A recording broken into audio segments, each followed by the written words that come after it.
지난주 홍정욱 회장님 강의를 들으면서 내가 듣고 나서 이 파워포인트를 준비하면서 뼈저리게 느낀 게 하나 있었어요. 가왕이 누구죠? 가왕? 조용필 맞죠? 조용필 모르는 세대도 있나? 요즘은 다 알겠구나. 신곡 때문에. 항상 조용필이 가왕이 제일 마지막에 나오잖아요. 무슨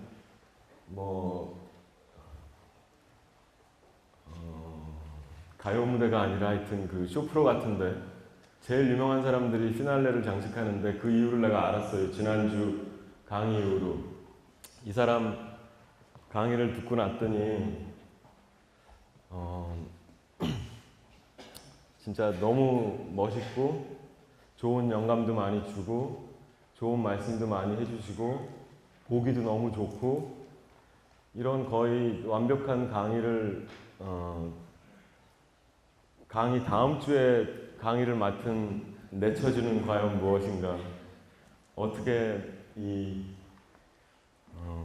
그래서 하여튼 홍 회장 강의를 제일 마지막에 하는 게 맞지 않았나 좀 후회도 했습니다. 그 강의를 듣다가 31살까지는 이 사람이랑 나랑 비슷한 점이 되게 많더라고요. 비슷했어. 중학교 2학년 때 미국을 간 것도 나랑 비슷했고 그 다음에 아주 명문 고등학교에 케네디 대통령이 졸업했다는 학교가 초트라는 학교예요. CHOATE. 나는 그 옆 동네에 있는 켄트라는 고등학교를 나왔어요. 그래서 대통령은 아마 배출을 못했는데 우리 모교는 그래도 나쁜 학교는 아닌 걸로 알고 있어요. 그 다음에 대학을 갔죠. 대학 어디 갔죠? 홍 회장이? 네? 하버드 갔죠. 나는 같은 아이빌리그라는 펜실베니아라는 데를 나왔어요. 그래서 이건 아닌가? 아니야. 하버드. 그러고 나서 직장은 그 사람은 리만 브라더스에서 했고 나는 나이키에서 직장을 했으니 브랜드 파워에 있어서는 그닥 밀리지 않고 그러고 나서 창업을 했고 그 친구도 창업을 했고 나도 창업을 했고 그 31살까지는 되게 비슷한 이 행보를 했다고 생각했는데 문제는 이겁니다. 이거 이게 유명한 데 나온 대사예요. 자, 마침은 내가 이거 선물 갖고 왔어요. 이게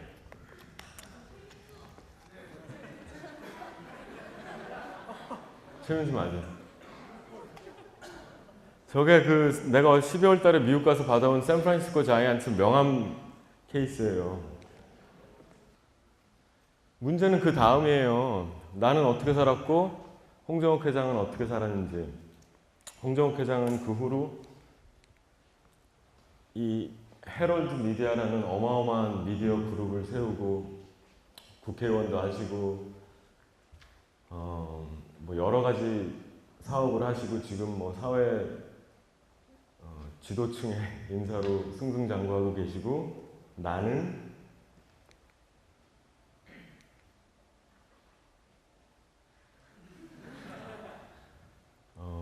여러분을 얻었습니다. 그죠?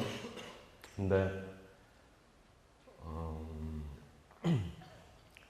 사실 내 신세가 그 양반 신세보다는 낫다고 생각해요. 왜냐하면 홍정욱 회장은 헤럴드라는 브랜드 하나 갖고 있지만 나는 이 방에 이 450명의 450개의 브랜드가 있잖아요. 그죠? 여러분 다 각자가 브랜드야. 그래서 그런 측면에서는 아주 땡큐야, 땡큐.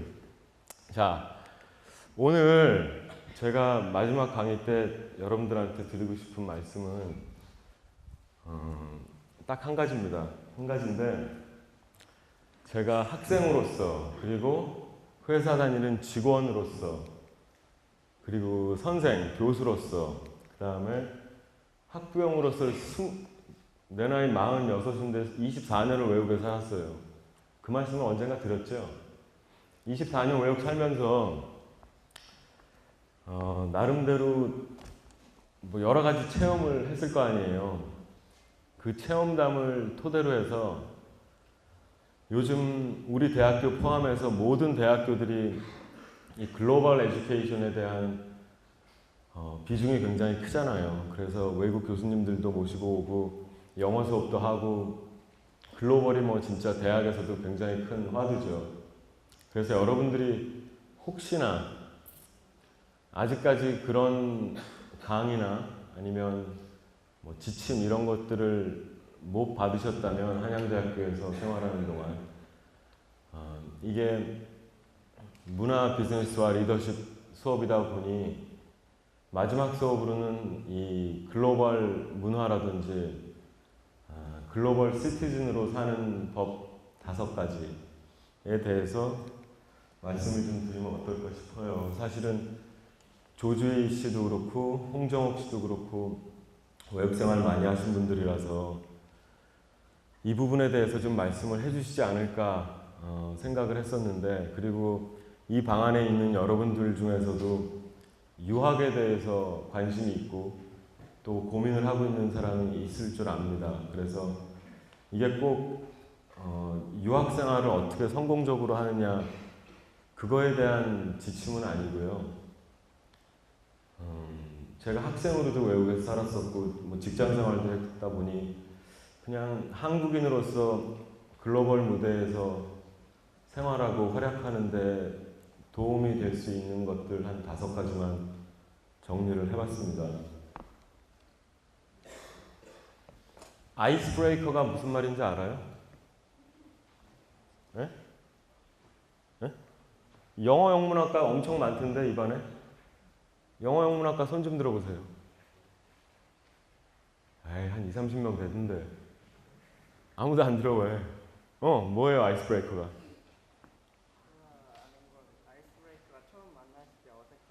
그쵸. 첫 대면, 첫 인사할 때, 뻘쭘할 때 뭐라도 그 토픽을 정해서 그거에 대한 뭐 그게 아주 유머 감각이 뛰어난 사람들은 뭐 조크가 될 수도 있고 아니면 뭐 요즘 신문상에 아주 화제가 되고 있는 그런 얘기들, 그런 내용들을 시작해서 이 얼어있는 아주 싸늘한 그 분위기를 어떻게 좀 극복해보자, 그런 의미의 뜻이 이 아이스 브레이커인데, 제가 처음에 미국 갔던 건 1982년도 1월이에요. 중학교 1학년을 마치자마자 1월 달에 갔으니 가서 7학년에 이제 입학을 했는데 첫 6개월 동안은 제가 이거였습니다.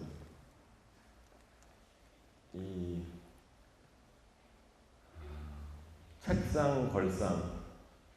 그러니까 교실에 뭐가 있긴 있었는데 나의 정체도 모르고 딴 사람들, 우리 학우들이 그냥 늘상 있는 그 퍼니처, 강의실 내 교실 안에 있는 의자나 뭐 책상에 불과했어요. 숙제도 하나도 못 알아듣고 말도 뭐 선생님 말씀하시는 것도 전혀 못 알아듣고 그냥 장식물이었어요. 장식물. 저는 한 6개월 가까이. 학교는 꼬박꼬박 갔죠. 앉아있고 얘기 듣고 막 꾸벅꾸벅 졸고 한 6개월은 정말 지옥이 따로 없더라고요. 귀가 안 뚫리고 입이 안 뚫리니 학교 가는 게 아주 좀 괴로웠죠. 그러다가 어느 날 갑자기 농구 경기를 구경하고 있는데 이제 저를 불러서 같이 한 게임 하자 그래서 이 스포츠를 통해 가지고 저는 스포츠가 저의 아이스 브레이커 역할을 했어요. 그 후로는 뭐 친구들하고도 자주 어울릴 수 있고 어디 생일 파티 초대도 받고 자연적으로 친구들이 생기다 보니 입도 열리고 귀도 뚫리고 그렇게 되더라고요. 근데 이 아이스 브레이커가 꼭 스포츠일 뿐만 아니라 스포츠일 이유는 없죠.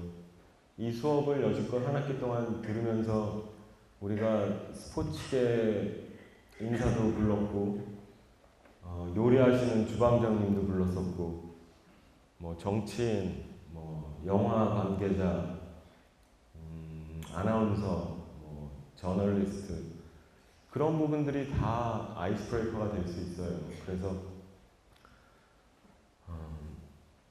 지난번에 조주희 씨 왔을 때 신문 많이 보라고 얘기했었잖아요. 근데 그게 신문을 통해서도 그런 정보들이나 뉴스들을 소비할 수도 있겠지만 굳이 신문이 아니더라도 네이버라든지 어찌됐건 간에 매일 하루에 한 번 정도는 새 소식에 대해서는 좀 정통하게 알고 있어야지. 예를 들어서 미국이라는 나라에 여러분이 유학을 갔는데 뉴스도 안 보고 신문도 안 보고 그냥 죽어라고 미국에서도 이 네이버만 두드리고 앉아있으면 오히려 외국에 있는 사람들이 한국의 사정을 훨씬 더 잘하는 경우가 많아요. 저도 작년까지 미국에 있었는데 미국에 있을 때는 또 특히 이런 그 북한 관련해서 이 위협적인 그런 뉴스들이 있으면 외국에 있는 교민들은 정말 난리가 나요.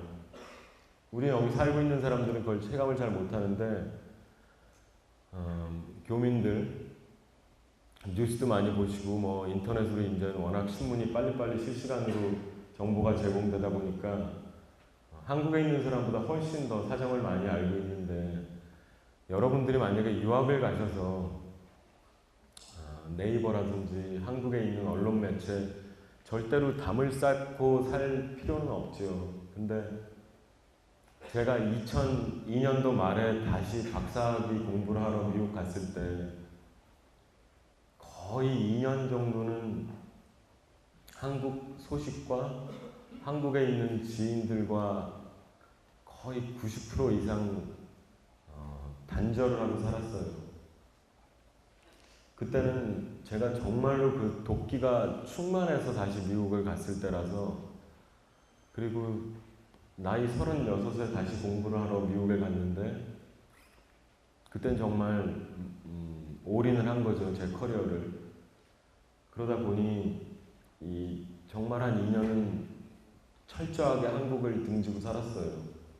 근데 제 경험하고도 또 다른 게, 여러분들은 유학을 가시게 되면 또 그쪽 나라의 언어가 익숙하지 않은 경우가 더 많을 거 아니에요. 그럴 땐 어찌됐건 간에 현지에서 발생하고 있는 그런 뉴스라든지 이슈라든지 그런 것들에 대해서 많이 알고 계시면 그만큼 친구들 사귀기도 편하고 쉽고 기회도 더 많아지고.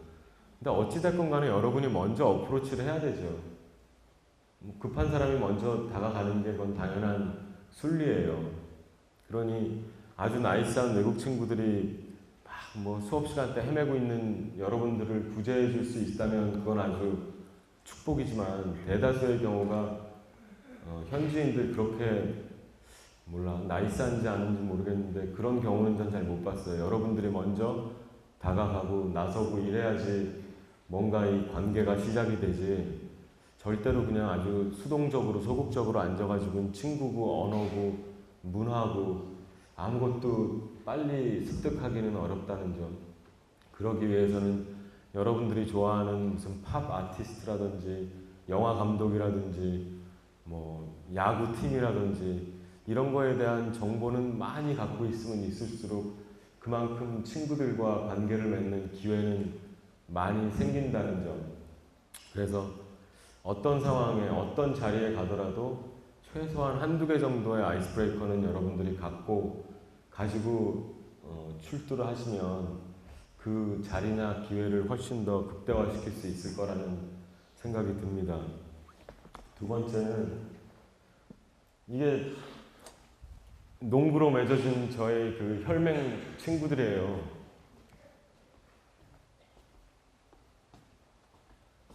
이게 접니다. 고등학교 1학년 때 사진인데 지금 이 키가 저 키예요. 그래서 더 이상 농구를 안 한 이유 알겠죠?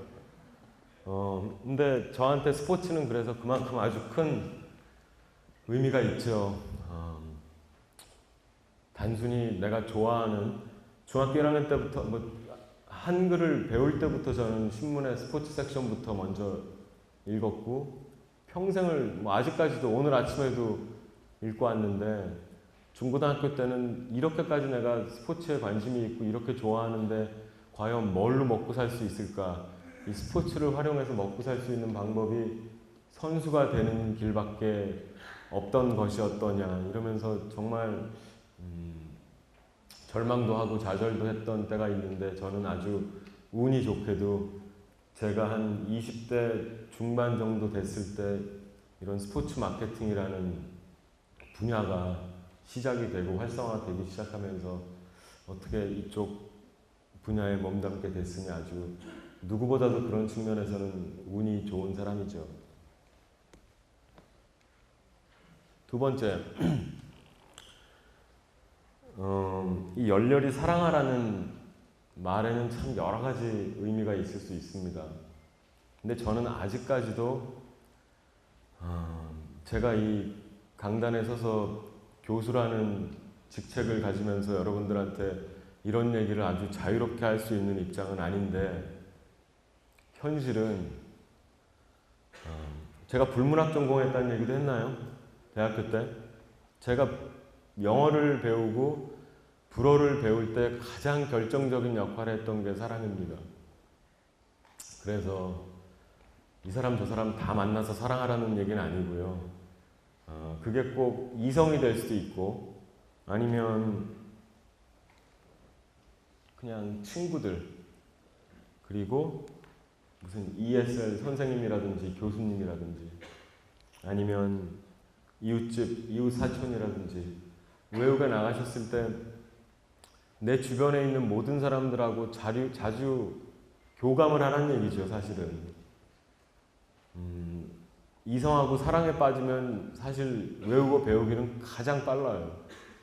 그럼 나의 그 애틋한 감정을 표현할 수 있는 방법이 뭐 영어나 그 현지어밖에 없으니 몸짓 발짓을 다 동원해서 감정 표현을 할 수밖에 없잖아요. 그 내가 사랑하는 사람한테. 그러다 보니 아주 단기간에도 임팩트 있게 외국어를 배울 수 있는 방법은 현지인과의 사랑인데, 그건 뭐 여러분들 각자 능력과 이 자유죠. 근데 굳이 이성과의 사랑이 아니라도 주위에 있는 클래스메이트들이나 주위에 있는 사람들하고 많이 교류하고 존중하고 아끼고 그런 자세로 사람들을 대하다 보면 이 외국어에 대한 트라우마, 포비아 이런 것들도 굉장히 빨리 극복할 수 있을 거라는 생각을 해요.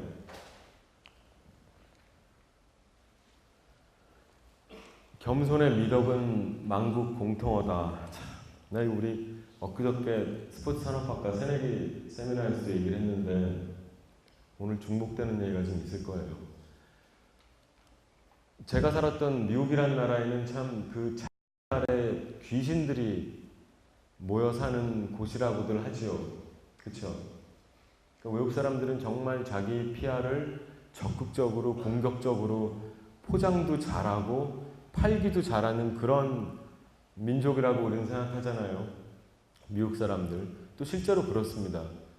정말 낯뜨거울 정도로 진짜 아주 민망하게 자기의 능력이라든지 역량을 아주 뻔뻔하게 과시하는 사람들이 굉장히 많아요.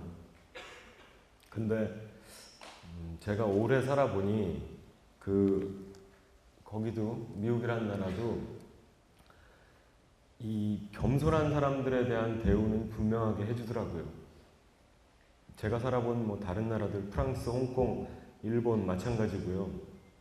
이 겸손이라는 건 참 어느 나라에 가서도 인정받을 수 있는 우리의 아주 소중한 덕목인데, 미국이라고 해가지고 겸손한 사람들이 대접을 안 받는 건 아닙니다. 문제는 정말 내공이 있는 사람들이 자기 PR을 하는 거는 굉장히 많이 포용해주는 그런 문화가 미국 문화라는 거죠. 반면에 우리는 내공이 있으면 있을수록 오히려 겸손한 존재가 되기를 기대하는 그런 정서가 있잖아요. 그러니까 그 차이일 뿐이지 무턱대고 미국에서는 겸손해서는 내 손해다, 그런 인식은 잘못된 것 같아요. 제가 아주 여러 번에 거쳐서 그런 사례는 많이 경험을 했는데 겸손한 사람이 어디 가가지고 절대로 욕먹는 건 못 봤어요. 미국을 포함해서 미국도 실력과 내공을 다 겸비한 사람들이 겸손까지 하다면 정말 아주 큰 대접과 찬양을 받을 거예요. 그래서 혹시라도 그런 미국 사회에 가서는 외국에서는 무조건 내 PR을 해야 된다. 근데 사람들은 다 똑같더라고요. 미국 사람이나 뭐 프랑스 사람이나 내 눈의 비호감은 그들 눈에도 비호감이에요. 그래서 무턱대고 혹시라도 내 PR을 적극적으로 안 하면 내가 손해볼까봐 근거 없는 그런 자기 과시라든지 자랑 이런 거는 안 하는 게 좀 현명하지 않나. 그리고 이런 얘기는 제가 어느 책이나 뭐 잡지나 유학 가이드 서적에서 본 적이 없어요. 미국 가면 무조건 내 PR 해야 된다. 오히려 이런 말들은 많이 하시는데 제가 겪어보니 그게 아니더라고요.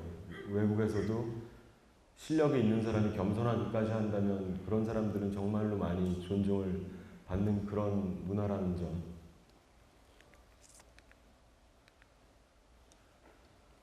여러분들이 그런 말씀 많이 들었죠? 외국 나가면 다 애국자 된다고. 들어봤죠? 그게 맞는 것 같아요. 제가 20년 넘게 외국에 있으면서 한국에서는 전혀 느끼지 못했던 그런 애국심이 막 충만해지는 그럴 때가 많죠. 그러다 보니 우리는 우리의 자유와는 관계없이 우리나라를 대표하는 외교관이 되어버려요. 당신들이 그걸 원하던 원하지 않던 간에. 왜냐하면 그 현지에서는, 외국에서는 우리가 분명히 소수 민족이고 미국 사람들 사이에 우리가 껴있다 보니 주위에 한국 사람들이 여기만큼 당연히 안 많죠. 그러다 보면 내가 무슨 짓을 하다 보면 그게 너무나 크게 확대가 된다는 거죠. 그리고 내가 무슨 실수를 하거나 큰 잘못을 하거나 무슨 범죄 행위를 저지른다면 그거는 그들 마인드에는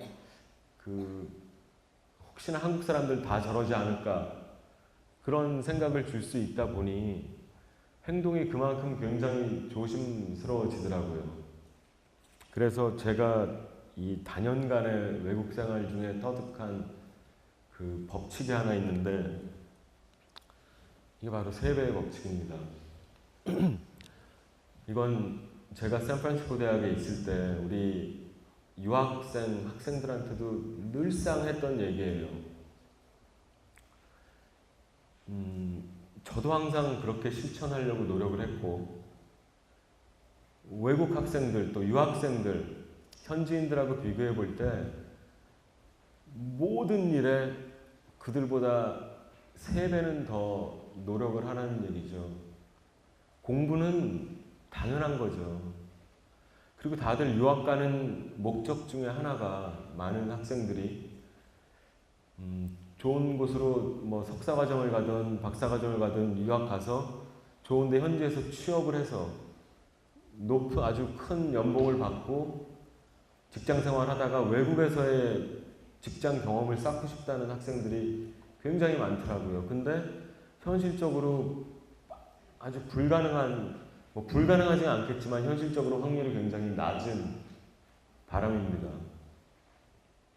근데 그걸 가능하게 해주는 게 일단은 실력과 학문적인 역량이 그 현지인들과 비교했을 때 월등하다면 걔네들하고 견주어도 전혀 손색이 없다면 그때는 얘기가 되는 거죠.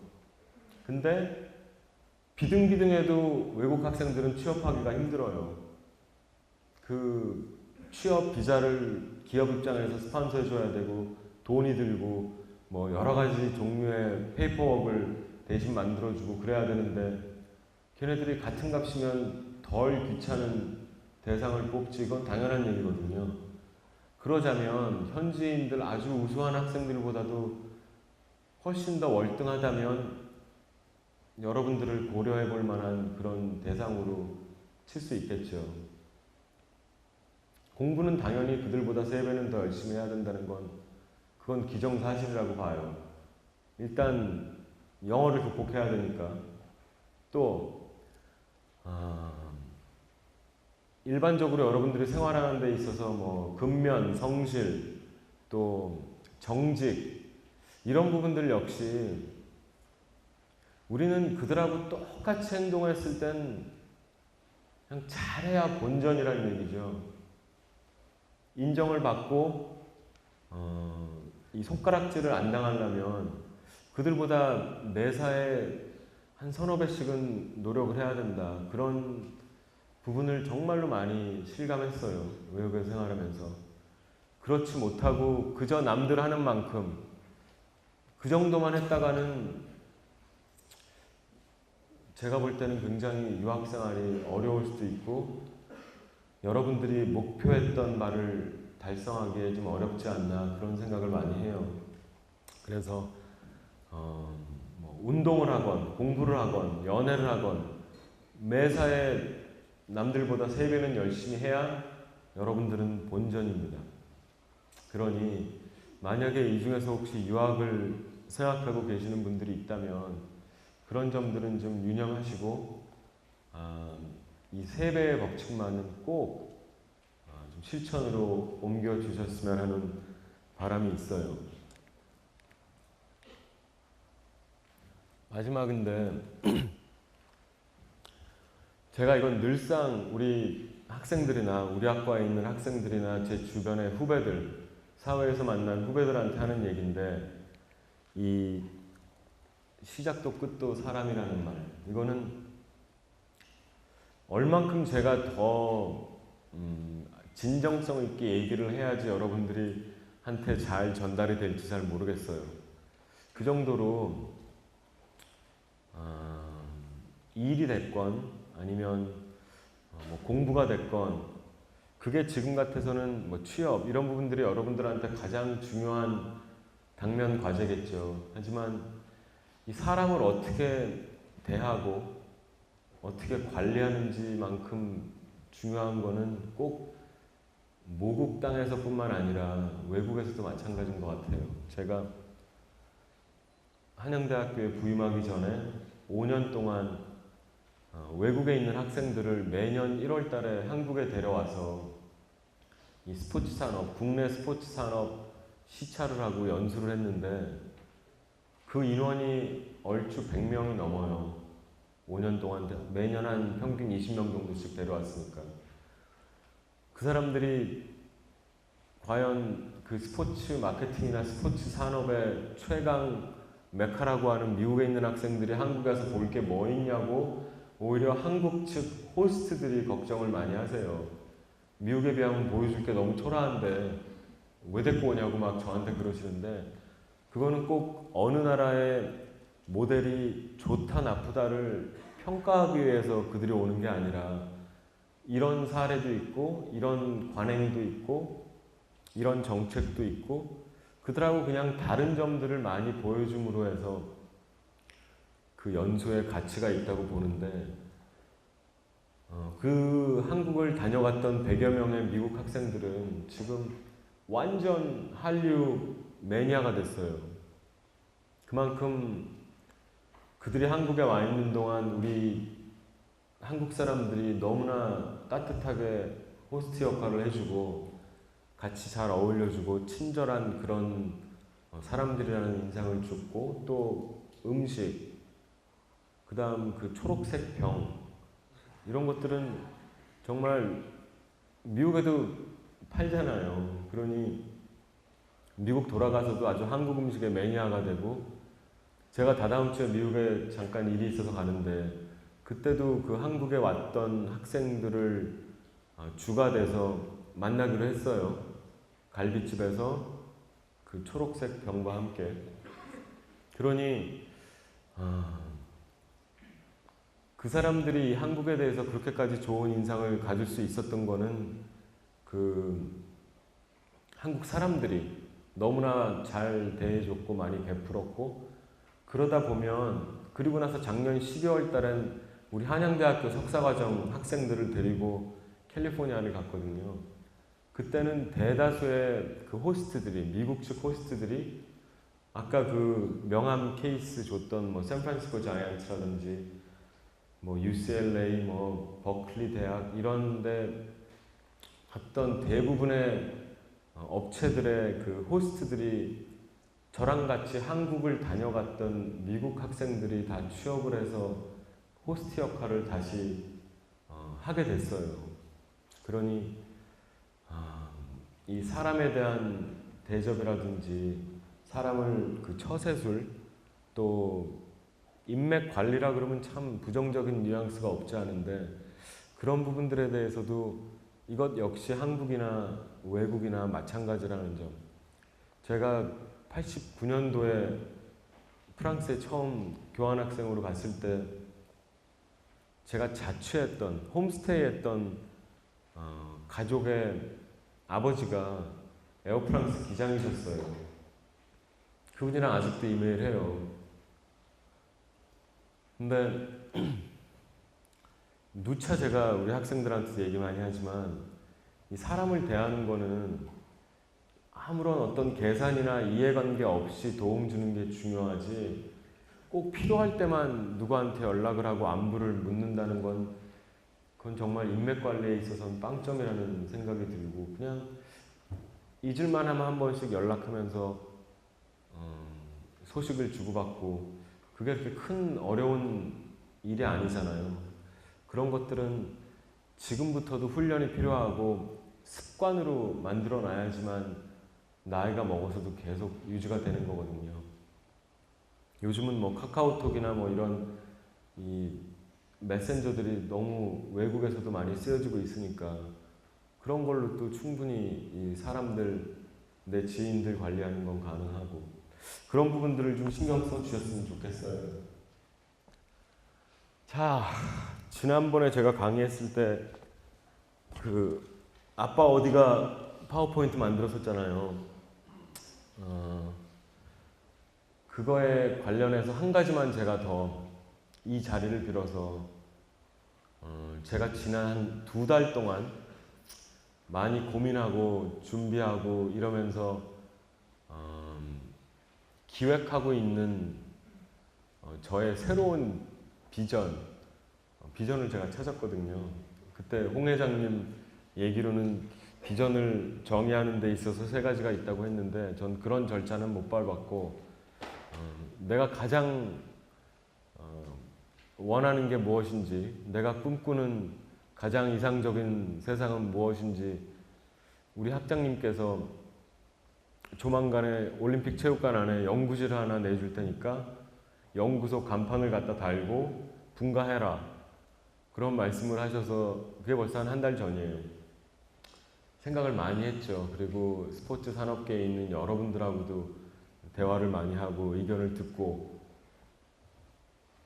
근데 분명한 건 내가 하고 싶은 게 생겼다는 거예요. 그게 바로 스포츠를 통한 사회 공헌, 공익활동. 한마디로 얘기하면 우리가 올림픽 메달을 많이 따고 뭐 어디 4강에 들고 이런 것들이 다 우리를 스포츠 강국으로 만들고 있긴 하지만, 그 다음 단계는 스포츠 선진국으로 가야 되지 않나. 그리고 그 과정에 있어서는 분명히 아주 특수 엘리트 선수들이나 뭐 기업들이나 단체뿐만 아닌 아주 다수의 공익을 위해서 스포츠가 역할을 하는 게 맞지 않나, 그런 생각을 많이 하게 됐어요. 그래서 제가 일단 준비한 비디오를 2개 보여드릴게요. 보고 나서 다시 얘기합시다. 이 광고 본 적 있어요?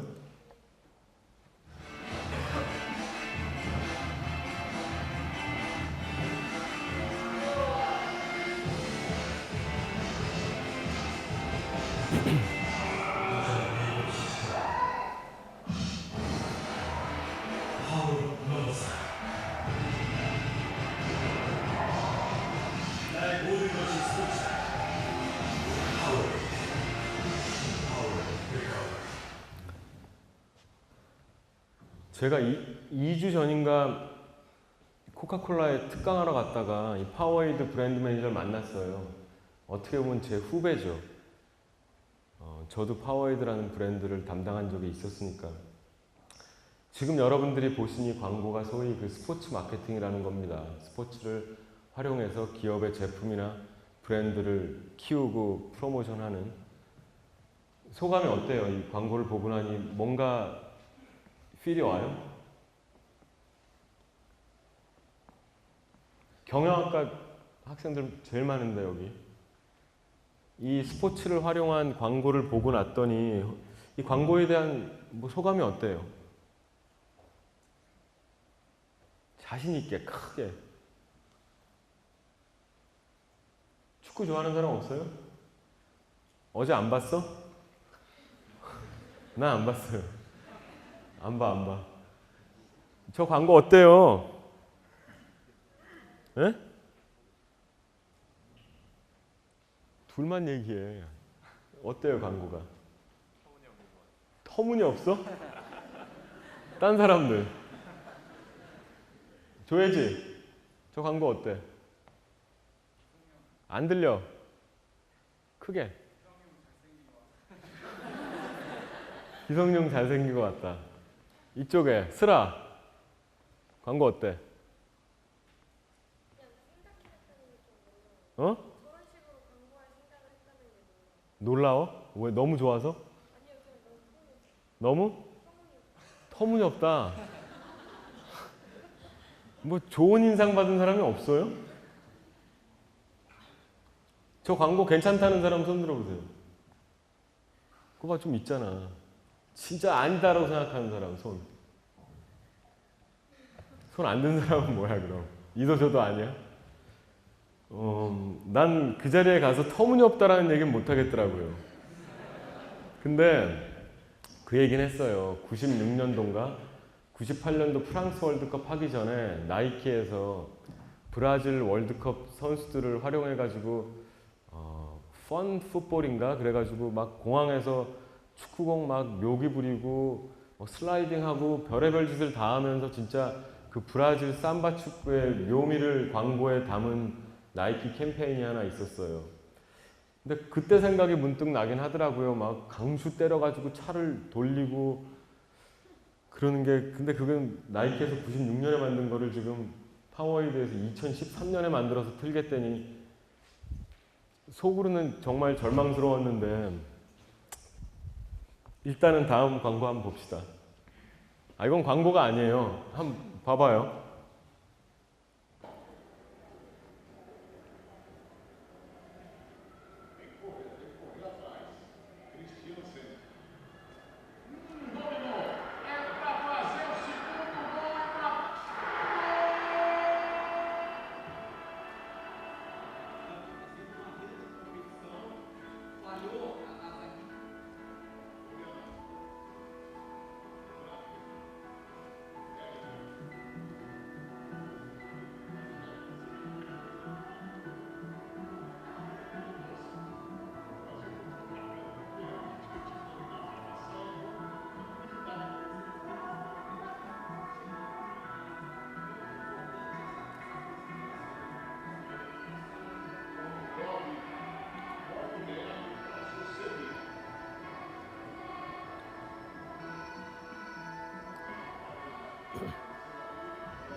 오케이.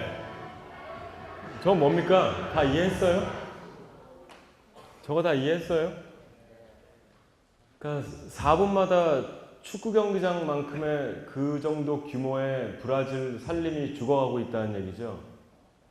그거를 실제 저게 라이브 경기 상황 때 방송국과 파트너십을 맺어가지고 저 황토색 백그라운드를 화면에 넣어버렸어요. 저것도 마케팅이죠. 스포츠를 이용한 스포츠 마케팅인데 저거는 분명한 공익 마케팅이잖아요. 자, 파워에이드 다시 한번 얘기해 봅시다. 그 파워에이드 분명히 스포츠 마케팅 하는 사람들이 이제 만드는 광고가 왼쪽이고, 같이 스포츠를 좋아하고 축구를 사랑하는 사람들, 브라질, 거기서는 스포츠를 저런 공익 캠페인에 활용을 한단 말이죠. 그래서 나는 이 두 개의 광고를 보면서 우리는 왜 이게 안 되냐는 거죠. 네? 이것도 한번 봅시다. 자, 이건 미리 내가 좀 말씀드릴게요. 한 2주 전에 있었던 일인데, 메이저리그 베이스볼에 템파베이 레이즈라는 팀이 있어요. 거기서 이제 시구하는 사람을 아프가니스탄에 파병 나간 어느 미군 중령의 9살짜리 딸을 불러서 시구 행사를 했습니다. 그러니까 그러니까 와이프도 옆에 서 있고 마운드 옆에 서 있고 딸도 있고 막 관중들 박수 쳐주고 우리의 자랑 그 나라를 위해서 지금 해외에 파병 나가 있는 모 중령의 딸이 왔습니다. 그랬더니 막 박수 치고 그 순간에 대형 스크린에 아빠가 나왔어요.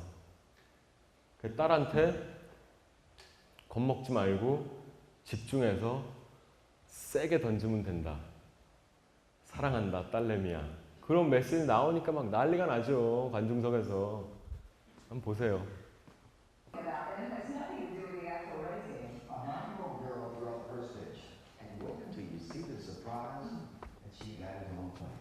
Today's Border Talk live at the top of the emotional story of a reunion 1 year in the making.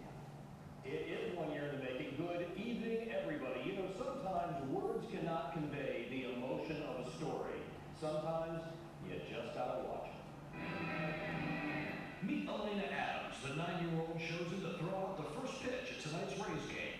And as Elena walks onto the field, the crowd at the Trop gives her a rousing round of applause. And what comes next rivets her eyes to the big screen. A message from her father, Lieutenant Colonel Will Adams in Afghanistan. Will giving his daughter some pitching advice. Then she takes the mound to throw out the first pitch. The pitch is a bit short. The catcher grabs it. But as she steps off the mound, the real surprise is revealed. The catcher is the father. Elena ran to her dad, wrapping her arms around his neck. Will's wife Dana also surprised because Will was expected back from a year appointment on Monday. But the USO arranged a surprise, and off the field, there were even more surprises. I got in last night. You were here last night? I got in. Yes. What did you say? 자, 다 이해했죠? 그 대형 스크린에 아빠가 이 격려 메시지 보낸 다음에 실제 시구를 하고 났더니 포스 마스크를 벗었더니 실제 아빠가 거기에 와 있었던 거. 이걸 보면서도 난 그런 생각했어요. 왜 우리는 이런 게 안 되냐? 왜 우리는 시구할 때마다 다 베껴가지고 올려가지고 왜 물론 일반인들도 시구 행사 많이 참여한다는 얘기 내가 나중에 들었어요. 근데 그런 게 스토리화 되지 않고 있는 게 아주 너무 많잖아요. 그러니까 이런 스토리를 왜 우리는 스포츠 현장에서 자주 접할 수 없는지 그런 게 저를 아주 불편하게 한다는 거죠. 뭐 소셜 굿, 공익, 그 다음에 요즘 그 마이클 포터 박사가 얘기하는 CSV라고 있죠. Creating Shared Value라는 우리 모두가 공유하고 공감할 수 있는 그런 가치 창출, 그 다음에 Sustainability, 지속 가능성, 이런 것들은 이제 여러분들 세대 그리고 내 아들, 딸, 우리 쌍둥이들 세대가 온몸으로 끌어안고 살아가야 될 그런 가치들이죠. 근데 이런 것들은 이제 피할래야 피할 수가 없다고 난 굳게 믿어요. 그 이유는 SNS라는 그 어마어마한 네트워크 때문에 이 글로벌 시장 모든 곳에 있는 사람들이 다 연결돼 있다는 그 이유 때문에 좀 전에 얘기했던 그런 가치들, 그런 뭐 화두들, 이런 것들이 이 신뢰와 투명성에 의해서 엄청나게 빨리 멀리 확산될 수 있다는 거죠. 그래서 저는 용기를 얻게 됐습니다. 자, 이 SNS의 파워에 대해서 아직까지 이 공감대 형성이 안 되시는 분들, 이거 다 알죠? 프라임 베이커리 회장님 롯데호텔 도어맨 뺨때기 날렸다가 프라임 베이커리 폐업 선언한 거. 네? 뭐 이건 더 이상 얘기할 필요 없죠. 포스코 라면. 포스코 에너지라는 기업을 난 처음 들어봤어요. 근데 이렇게 안 좋은 일로 모든 언론 매체를 장식을 하고 뭐 사과문을 내놓고 이 빌 게이츠가 썼다는 창조적 자본주의, 선행 경영이라고도 합니다. 이런 것들. 이 SNS라는, 그리고 우리 모두가 지구촌에 살고 있는 많은 사람들이 연결되어 있다는 그 이유 때문에 물론 그 폐해도 있습니다. 신상털기라든지 마녀잡기라든지 아니면 뭐 프라이버시 침해라든지. 하지만 아주 간단한 팩트는 착한 일을 하는 사람들은 언젠가는 그에 대해서 뭐 인정을 받게 되고, 나쁜 짓을 하는 사람들은 훨씬 더 빨리 거기에 대한 응징을 당한다는 얘기죠. 그래서 요즘 새 정부 들어와가지고 창조경제 하는데 저는 개인적으로 정의경제의 시대가 오지 않았나 싶어요. 선과 악의 심판이 그 자리에서 한 방에 훅. 그러자면 제가 종사하고 있는 이 스포츠계에서도 뭐 얼마나 많은 악이 벌어지고 있는지 몰라요. 근데 분명한 건 우리가 충분히 할 수 있는 선은 턱없이 모자르다는 거죠. 제가 지난 10년 동안 읽었던 책 중에서 가장 파워풀하게 읽었던 책이 바로 이 We First라는 책이에요. 아직 번역본이 나왔는지 안 나왔는지 모르겠어요. 근데 사이먼 메인웨어링이라는 사람이, 이 사람은 와이든 앤 케네디라는 미국의 유명한 광고 대행사, 나이키의 광고 대행사이기도 했죠. 거기에서 뭐 20, 30년 넘게 아주 그 자본주의의 한 가운데 서가지고 활약을 했던 사람이 쓴 책이에요. 이 We First라는 말은 모든 자본주의의 경쟁 체제는 me first였다는 거죠. 나 먼저. 근데 거기에 아주 기본적인 시프트가 필요하다는 얘기예요. 이제는 나 먼저가 아니라 우리 먼저. 그 안에는 공익이라는 내용도 있고 공유할 수 있는 가치도 있고 지속 가능성도 다 포함되어 있다는 거죠. 그래서 여러분들이 이 수업을 제가 마무리하면서 꼭 한번 읽었으면 하는 책이 있다면, 또 교수 되고 나니까 그런 질문 너무 많이 받아. 추천해주고 싶은 책은. 근데 진짜 이 책은 저를 정말 아주 부들부들 떨게 할 정도로 제가 공감을 많이 한 책이거든요. 제 생각과 이렇게 많이 일치하는 책이 없었는데, 그리고 우리가 바꿀 수 있다는 거죠, 세상을. 그 소셜미디어라든지 우리 지구촌 많은 사람들이 연결되어 있다는 그 사실로 인해서 어떻게 보면 자본주의 3.0이랑 4.0? 그 좀 새로운 패러다임을 제시하는 그런 책이기도 하고, 매년 이 콘, CONE라는 리서치 회사예요, 미국에. 거기서는 그 CSR 스터디라는 리포트를 만들어냅니다. 그러니까 소비자들 대상으로 해서 기업의 그 사회 책임, 경영 이런 부분들에 대한 연구를 해서 보고서를 발행을 하는데, 이 역시 제가 새롭게 갖게 된 이 비전에 대해서 아주 중추적인 역할을 했어요. 어지간한 지표에 따르면 80% 대부분이 다 80이에요. 80. 기업의 사회 공헌, 중요성 80%가 yes. 이 CSR 활동을 하는 기업의 제품을 살 의향이 있느냐? 80% 이상이 yes. 그래서 여러분들이 만약에 이 분야가, 그리고 이 안에는 꼭 경영학과나 스포츠 산업학과 학생뿐만 아니라 너무나 다양한 분야의 학생들이 있잖아요. 근데 여러분들 각각의 분야에도 이 사회 공헌이라는 공익을 위한 활동, 이런 것들은 어느 분야에서든지 다 적용이 가능하기 때문에 사실은 이 강의를 주관하는 기초융합교육원 차원에서도 이런 CSR이라든지 이런 부분들에 대한 강의도 개설이 되는 게 맞을지도 몰라요. 자, 스포츠의 내일을 위하고 고민하고 준비하고 실천하는 그런 비영리단체를 전 만들고 싶습니다.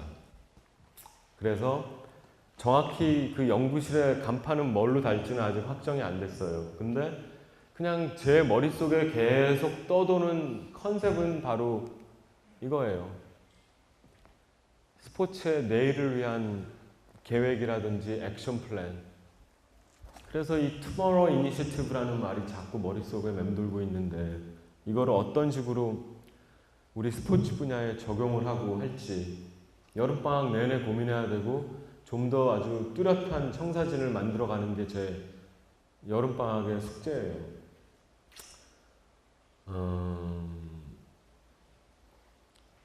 일전에도 한번 얘기했던 친환경 스포츠 분명히 아마 이 프로젝트 안에 포함이 될 거고요.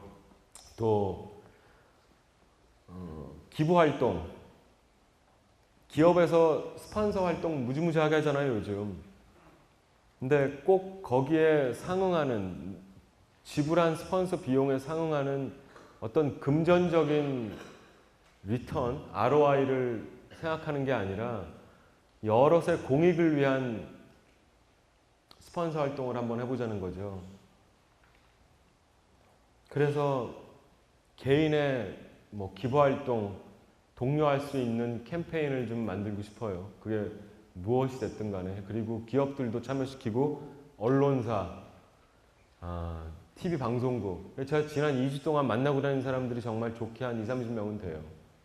그 사람들하고 이런 비전을 공유하고 의견을 묻고 좀 더 현실적으로 적용할 수 있는 방법에 대해서 고민했는데 100%가 일단은 그 취지 자체에 대해서는 다들 공감을 하고 이게 시기상조일 수도 있다는 얘기죠. 저도 그거는 분명히 인식을 해요. 한국에 있는 프로 구단들이 전부 적자인데 걷다 대고 지금 돈도 못 벌고 있는데 돈을 오히려 내거나 기부를 하라 그러니 시기상조일 수는 있지만 사실은 누군가는 꼭 시작을 해야 되는 일이라는 사명감을 전 느껴요. 그래서 이 방에 혹시라도 한양대학교에서 대학원 생활을 꿈꾸고 있는 사람이 있거나 한양대학교에서 아예 그냥 학문적으로 말뚝을 받고 싶은 사람이 있다면, 그리고 이 사회 공헌, 공익활동에 대해서 관심이 있으면 우리 연구실이 오픈하고 난 다음에 노크를 좀 해주셨으면, 그리고 여러분들과 같이 아이디어를 나누고 공유하고 그랬으면 하는 바람이 있습니다. 자, 마지막 레슨. 여러분들 좋던 싫던 간에 평생 한양대학교 딱지는 여러분들 따라다닐 겁니다. 그죠? 내 1순위 대학은 스카이였고 서울대나 연고대였는데 어떻게 해서 점수가 좀 모자라서 한양대에 오게 됐어. 그것도 이해해요. 아니면 난 애당초 한양대에 오려고 아주 고등학교 때부터 정말 모든 걸 걸었던 사람도 있어요.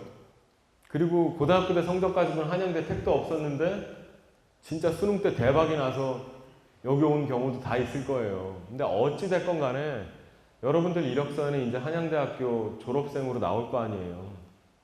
그렇다면 이 수업 마감하기 전에 꼭 여러분들한테 드리고 싶은 거는 한양인들만이 가질 수 있는 특권. 그리고 제 생각엔 이게 분명히 경쟁력이라고 생각합니다. 그리고 분명한 건 프라이드죠. 그게 뭐냐 하면 우리 학교의 건화 기념입니다. 사랑의 실천. 제가 개인적으로 한양대학교에 온 아주 큰 이유가 이 건화 기념 사랑의 실천 때문이에요. 좋은 일 좀 하고 살고 싶어서. 오자마자 1년 동안 정말 정신없이 내가 정말로 원하지 않은 그런 연구 활동이라든지 뭐 프로젝트 참여라든지 정신없이 뛰어다니면서 이거를 잃었다는 거죠. 나의 삶의 균형을.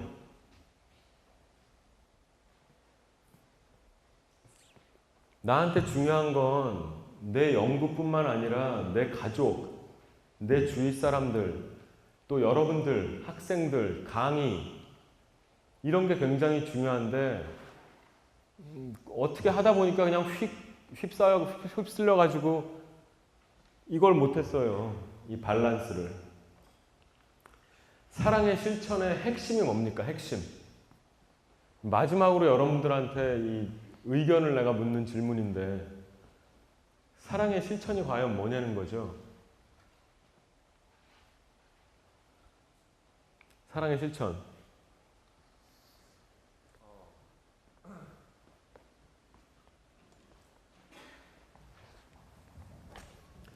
몰라요? 내가 생각하고 있는 사랑의 실천.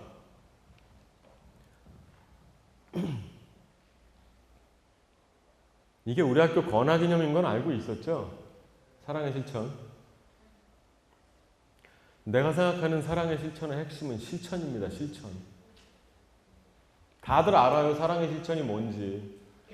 그저께 우리 1학년 새내기들 앉혀놓고 사랑의 실천의 정의가 뭐냐 그랬더니 막 기가 막힌 정의를 내려요. 진짜 나도 생각도 못했던 것들.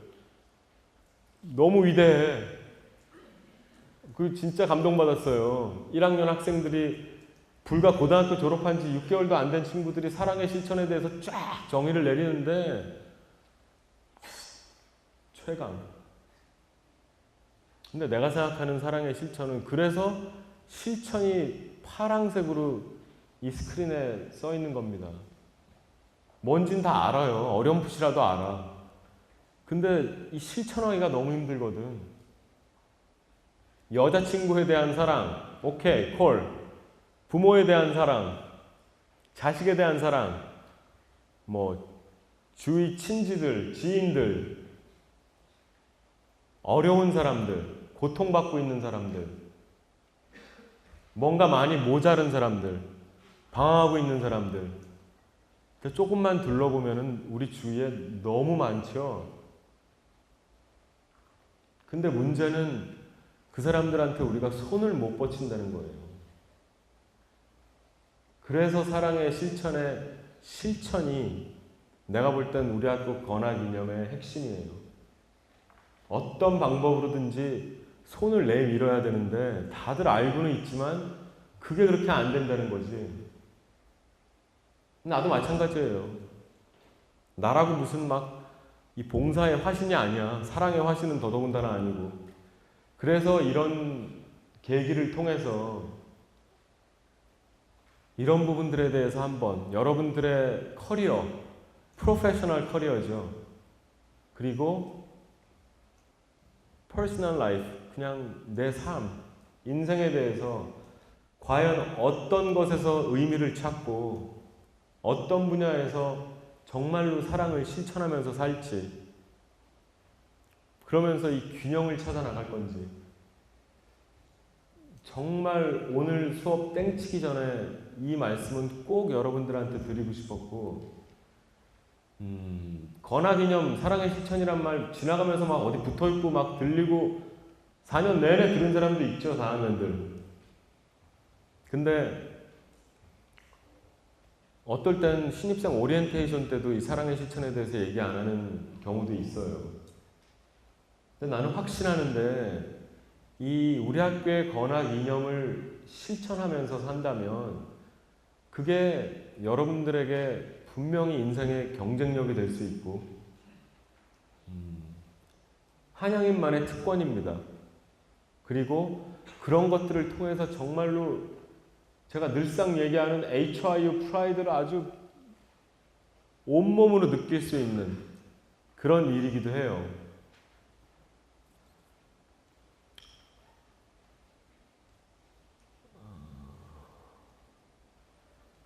사랑의 실천하면 제가 아주 가까운 사람들한테 하는 얘기가 있어요. 정말 가까운 사람들한테만. 그거는 아주 어려운 게 아니라 정말 가까운 데서 여러분들이 사랑의 실천을 할 수 있는 방법이 딱 한 가지가 있는데 그 외에도 여러 가지 방법이 있겠죠. 근데 제 경우에는 그것만은 실천하려고 살려고 노력합니다. 그게 뭐냐 하면 터치예요, 터치. 만지는 거죠. 갑자기 왜 만지라고.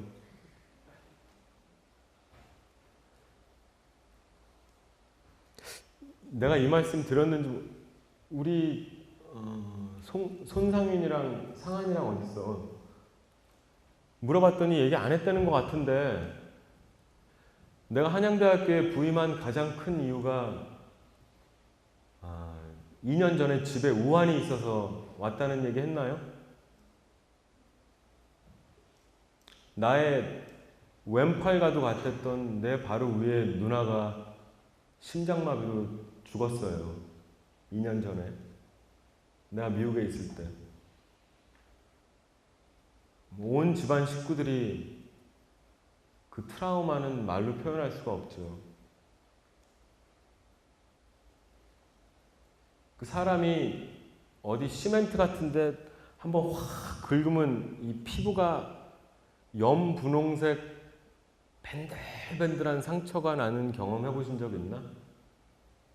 분명히 껍질이나 뭐 그 속칭 따까리가 아직 입혀지지 않은 상처, 그렇게 맨들맨들한 염분홍빛 상처는 후 하고 바람만 불어도 아파요. 그런 고통이었어요, 나한테. 내 바로 위에 누나였고 하나밖에 없는 동생이 하는 모든 일을 지지해주고 응원해주던 그런 사람이었기 때문에 나의 왼팔이었어요, 정말. 불과 한 달 전에 같이 같은 장소에서 식사를 하고 우리 애들이랑 같이 수영을 하고 그러던 그 수영장에서 6초 만에 갔어요. 그걸 나중에 CCTV로 봤어요. 근데 내가 여러분들 앞에서 이런 얘기를 할 수 있다는 것 자체가 그 상처가 너무나 많이 아물었다는 얘기겠죠. 자, 그런 사람을 떠나보내고 나니 우리 엄마는 거의 죽게 됐고 우리 누나의 베스트 프렌드였거든요. 매일 어디에 있던 간에 아침마다 전화해서 30분씩 통화했던 사이였는데 그래서 누나는 죽어도 엄마는 살려야겠다는 생각에 우리 어린애들을 다 데리고 한국에 들어왔어요. 우리 자식들을. 손주들 재롱을 가까이서 보시면 좀 분위기가 좀 업되지 않으실까.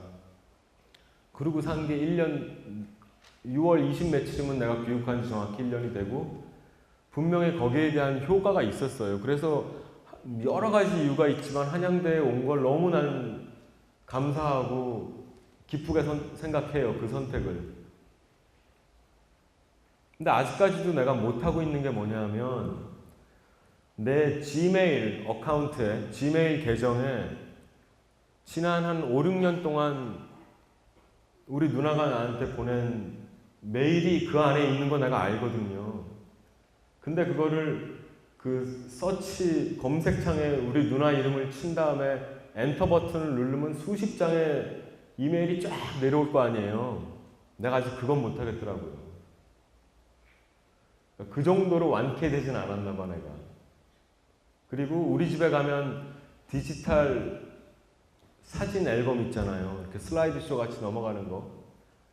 마루 한복판 테레비 옆에 누나 사진 140여 장이 항상 돌아가고 있어요. 그러니 기억하고 생각할 수 있는 도구는 나한테 너무나 많은 거죠. 동영상도 있어, 동영상도. 그 CCTV 6초 화면도 내가 컴퓨터 안에 있어요. 근데 그것도 못 봤어, 2번 다시. 근데 사진을 아무리 보고 옛날에 누나가 나한테 보냈던 편지건 이메일이건 국민학교 때 보냈던 엽서도 있어요. 그건 내 연구실에 내가 액자로 해놨어. 헌데 가장 나를 괴롭혔던 게 뭐냐면 만질 수가 없다는 거. 그래서 나만의 방식의 아주 작은 사랑의 실천은 내 주위 사람들, 내가 아끼고 사랑하고 나에게 소중한 사람들을 아낌없이 허그하고 악수하고 어깨동무하고 만지는 거예요. 그것보다 훨씬 큰 의미와 가치가 있는 사랑의 실천 너무 많죠. 근데 당장 내가 할 수 있는 아주 작은 사랑의 실천은 내가 사랑하는 사람들, 우리 집사람, 우리 애들, 엄마, 아버지, 친구들 기회가 날 때마다 끌어안고 손잡고 만지라는 거. 그러니까 딴 거는 다 우리 누나의 기억을 되살려줄 수 있는데 그 터치가 안 되더라고요. 터치가. 그래서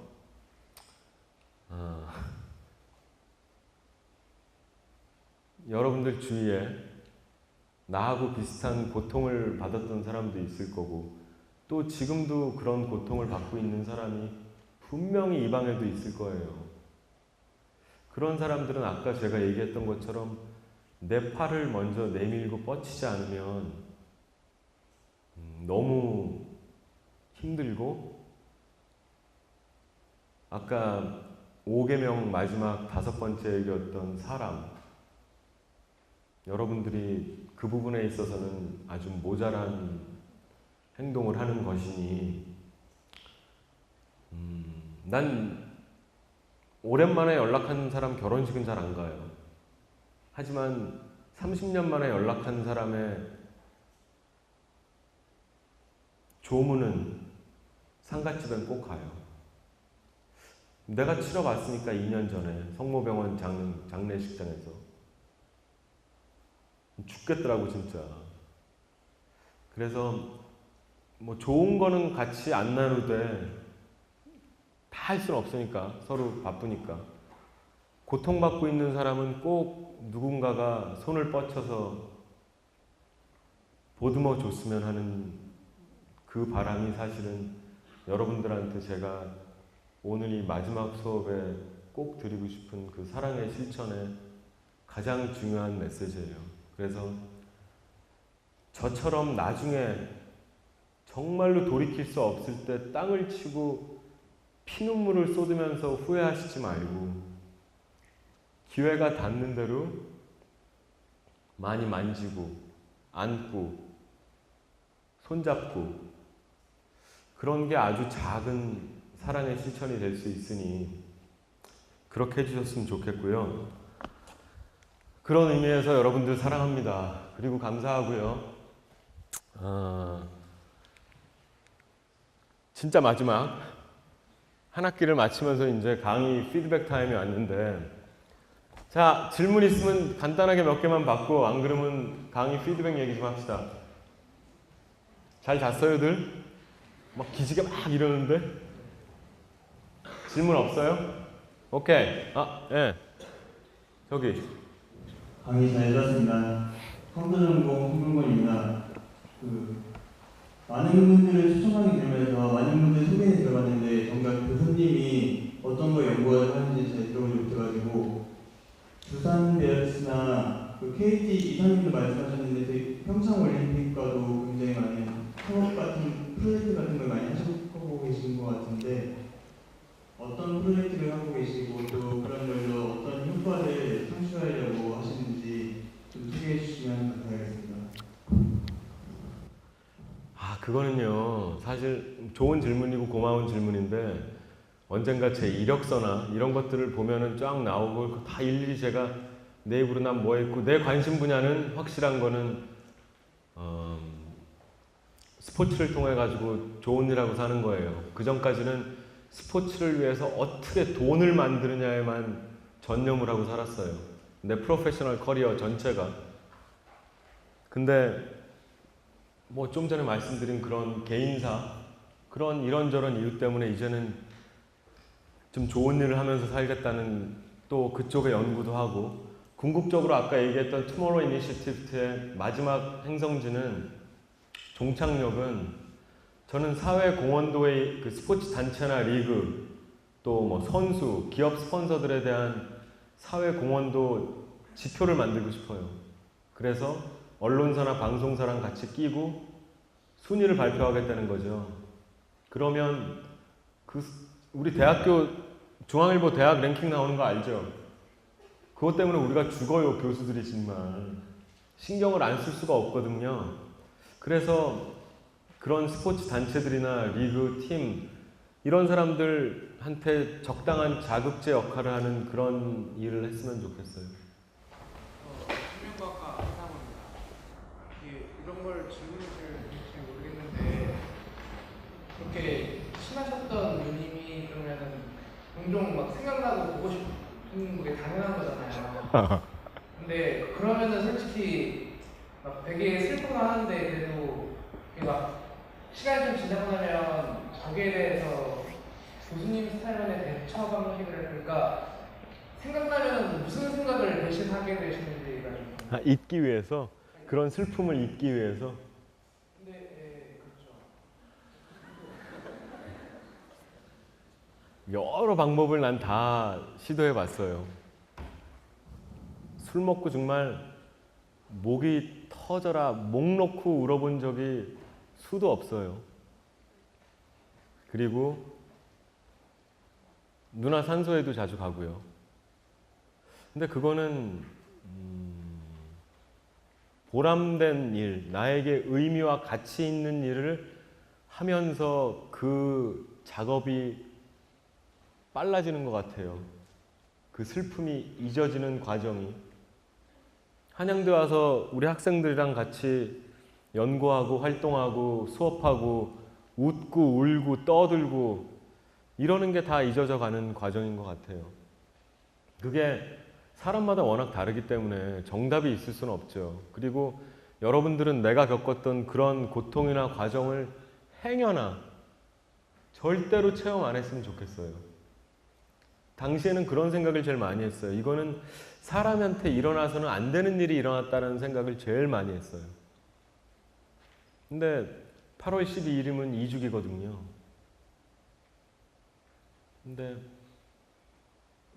많이 무뎌졌어요. 아까 말씀드린 그 아주 연분홍빛 밴들밴들한 그 반들반들한 상처에 껍데기가 많이 씌어진 것 같아요, 이제. 그러니 얘기하지. 안 그래, 옛날에는 얘기하면서도 막 울었어요, 진짜.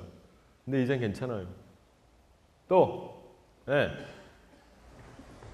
네, 건설환경공학과 내부공학과 교수님이라고 교수님 덕분에 이제 그 사회에서 이제 보통 이제 그 사회에서 이제 만나기 힘든 분도 이제 많이 만나고 해서 이번 1학기 정말 좋은 시간 가진 것 같은데, 그 교수님께서 이번 수업에 관련해서 가장 기억에 남는 순간이 어떤 순간이 있는지 한번 알고 있습니다. 진짜 최고의 질문이다. 자, 그 기억에 남는 순간을 내가 영원히 추억하기 위해서 마지막 선물을 갖고 왔습니다. 그 주인공이 제발 오늘 출석을 하길 내가 간절히 바랍니다. 패럴림피안 김지은 씨 왔을 때 기억나요? 그때 방청객에서 질문을 하다가 목이 메었던 친구가 한 명 있었어요. 그 후로 그 친구 볼 수가 없어.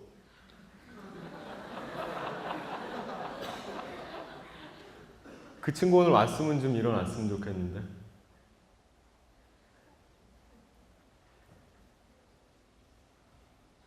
왔어요? 나한테 가장 기억에 남을 만한 그런 순간을 준 친구가 바로 이 친구. 그래서 내가 아주 작은 그 질문을 안 했더라도 끝나기 전에 드릴라 그랬어요. 내가 여러분들한테 아까 홍정옥 회장 헤럴드라는 브랜드 하나 갖고 있고 나는 450개의 브랜드를 얻었다 그랬잖아요. 그게 진리거든요, 진리. 그리고 여러분들이 이 중에서 한 10명만 사업 대박 나봐. 그게 브랜드가 몇 개예요. 예? 그래서 얻은 게 훨씬 많은 수업이었고 진짜 처음에 이 수업 맡을 때 정말 똥 밟았다 그랬어요. 편집.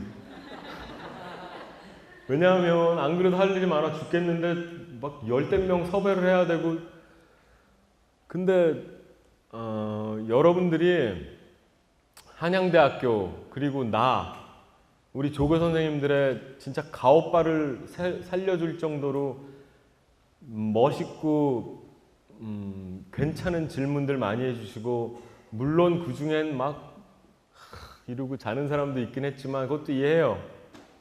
450명이 다 같이 갈 수는 없어.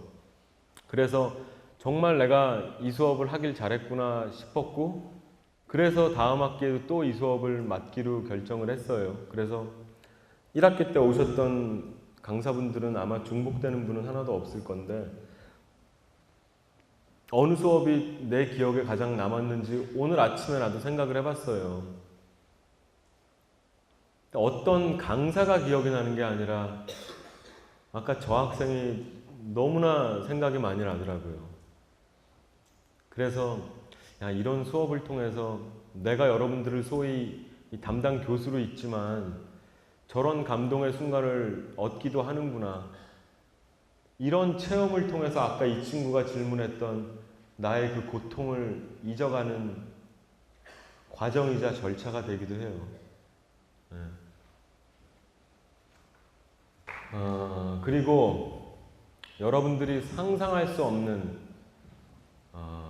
노력과 신경을 많이 썼던 우리 조교 선생님들을 무대로 한번 모시고 싶습니다. 자, 우리 어디 갔어요, 조교 선생님들? 우리 조교 선생님들인데 우리 학교 글로벌 스포츠 산업학과 대학원 과정 선생님들이고 우리 남학생이 박종성 조교, 박수. 그리고 중간에 박지영 조교. 마지막으로 오늘 왜 이렇게 차려입고 나왔어? 봉은지 조교. 그래, 내려가 이제. 자, 1시간 반 했습니다. 너무 좋았어요, 저는. 한 학기 동안. 그리고 수업을 통해 가지고 페이스북으로도 뭐 100여 명 이상의 아주 좋은 친구들하고 교류를 할 수 있었고 혹시 강기화 학생 나왔어요? 수업 왔어? 촬영. 내가 페이스북으로도 얘기를 했는데 우리 수업을 듣는 수강생 중에 내일 개봉하는 앵두야 연애하자라는 영화의 4명의 주인공 중에 한 명이 강기화라고 31살 된 우리 학교 연극영화과 4학년 학생이 있습니다. 그래서 이 자리에 왔으면 내가 일로 부르려고 그랬어요.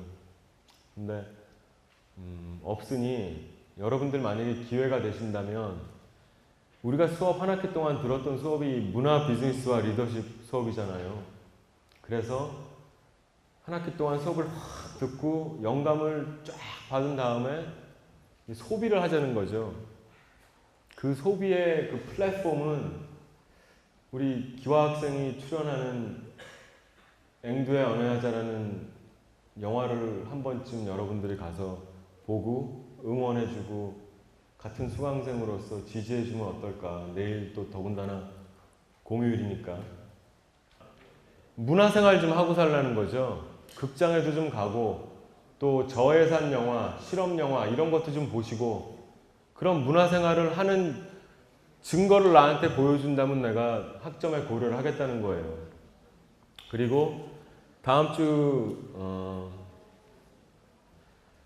딴 질문이나 코멘트 내가 다음 주에 오긴 오겠지만 긴 얘기할 시간은 없을 거니까 오늘이 마지막입니다. 그리고 한 학기 동안 너무 고마웠고 경청해주고 아주 편하게 해줘서 네.